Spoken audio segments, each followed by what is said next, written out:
আমাদের শুধু আগামী নির্বাচন, আমি ছাত্রদল করবো, আগামী নির্বাচনের কথা চিন্তা করলেও হবে না।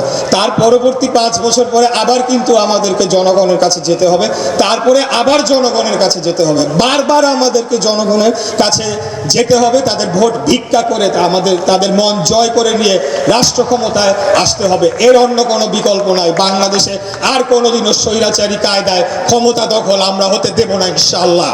এই সরকারের প্রতি দাবি জানাতে চাই, আপনারা অনেক বড় বড় কথা বলেছেন, বিচারের নামে সংস্কারের নামে অনেক কালক্ষেপণ করেছেন, কিন্তু আমরা দৃশ্যমান কোনো বিচারের কর্মকাণ্ড এখন পর্যন্ত কেন দেখতে পেলাম না?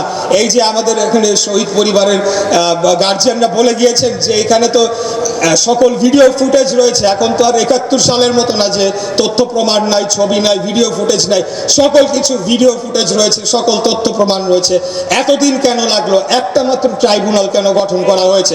কেন আরো 5টা দ্রুত বিচার ট্রাইব্যুনাল বা মানবতা বিরোধী ট্রাইব্যুনাল কেন গঠন করা হচ্ছে না? কেন একসাথে এই সকল বিচার কার্যের যে চার্জশিট সেগুলো দেয়া হচ্ছে না? এবং একটি ভয়াবহ খবর, যে পুলিশ অফিসার বলছিল, ওয়ারি থানার ডিসি ছিল, ওই যে স্বরাষ্ট্রমন্ত্রীকে দেখাচ্ছিল যে একটা মারলে তো আরেকটা তারা যায়, 1 বছর পরে তাকে বলে বরখাস্ত করেছে।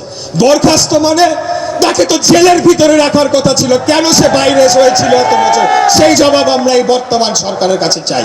এই বর্তমান সরকার তারা অনেক, যেটা বলেছি, অনেক কিছুই বলছে, কিন্তু তাদের চারপাশে স্বৈরাচারের দোসর দিয়ে ঘেরা, সেইভাবে তারা দেশকে চালাচ্ছে। আমি তাই তাদেরকে আহ্বান জানাবো, আমরা আপনাদের শত্রু না। এনসিপিকে বলবো, আমরা আপনাদের শত্রু না। আপনাদের শত্রু গোপালগঞ্জে আপনারা গিয়েছিলেন, একটা আপনারা উদাহরণ নিয়ে এসেছেন যে আপনাদের আসল শত্রু কারা, কারা আপনাদেরকে খুঁজছে, কারা আপনাদের প্রতি প্রতিশোধ নিতে চায়। আমরা বাংলাদেশ জাতীয়তাবাদী দল বিএনপি, আমরা যদি শক্ত হাতে এই খুনি হাসিনা বাহিনীকে 5 তারিখের পরে দমন না করতাম, তাহলে আপনাদের জন্য কিন্তু সহজ হতো না বিষয়টা। বাংলাদেশ জাতীয়তাবাদী দল নতুন কোনো রাজনৈতিক দল নয়।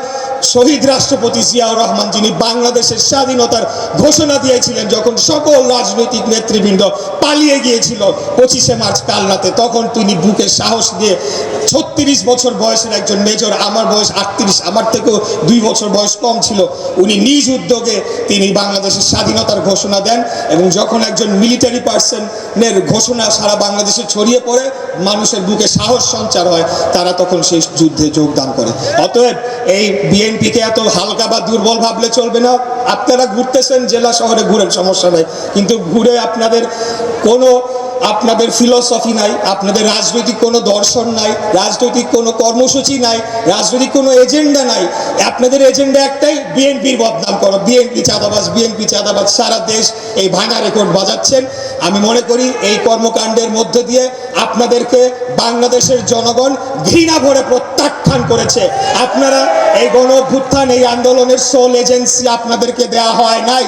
বাংলাদেশের সকল শ্রেণী পেশার মানুষ এবং সকল রাজনৈতিক দল যারা স্বৈরাচার ফ্যাসিবাদী বিরোধী আন্দোলনে ছিল, এই কৃতিত্ব সকলের। কৃতিত্ব কারণ না, কৃতিত্ব একমাত্র যারা শহীদ হয়েছে তারা আজকে জীবিত নাই, কৃতিত্ব কেবল তাদেরকেই দেয়া যেতে পারে।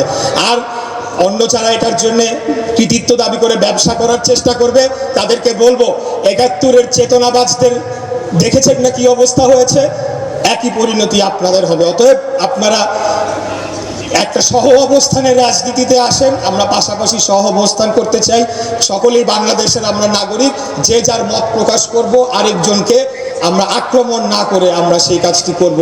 তাহলে আমি মনে করি যে আগামী দিনে একটা হিংসা বিদ্বেষের বদলে একটা ভ্রাতৃত্ববোধের রাজনীতি আমরা গড়ে তুলতে পারবো, যেটা আমাদের জন্য অত্যন্ত প্রয়োজন। আমরা খুবই একটা ভালনারেবল জায়গায় রয়েছি।